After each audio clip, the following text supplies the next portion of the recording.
সবাই দেখে থাকি ম্যানহোলের মধ্যে দিয়ে ডুব দিয়ে গিয়ে নোংরা পরিষ্কার করতে থাকে মানুষরা। আজকে কলকাতায় তিনজন এইরকম ব্যক্তি মারা গেলেন যারা ডুব দিয়ে ওই ড্রেনের জল পরিষ্কার করতে গেছিলেন। তিনজনের নাম হচ্ছে সুমন সর্দার, হাবিবুর শেখ আর ফাজিম শেখ। তো এই তিন ব্যক্তি পরিষ্কার করতে গিয়ে মারা যায়, যেটা খুবই দুঃখজনক ব্যাপার। আমার অনুরোধ পৌরসভার কাছে যে এর একটা অন্য কোনো ব্যবস্থা করা উচিত। এইভাবে মানুষের জীবন রিস্কে ফেলে কাজ করা উচিত নয়।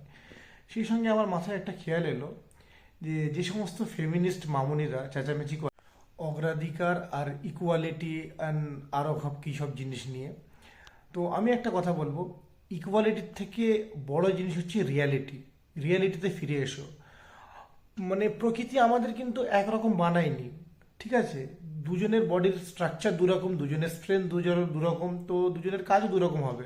তো তোমরা ওই অগ্রাধিকার ইকুয়ালিটির জন্য লড়াই করে কী লাভ? যদি এতটাই অগ্রাধিকারের দরকার, এতটাই ইকুয়ালিটির দরকার, তো এসে এই ফিল্ডে এসে কাজ করো, তারপরে কথা বলো যে না আমরা ইকুয়ালিটিতে বিলিভ করি, সেম পেমেন্টে বিলিভ করি।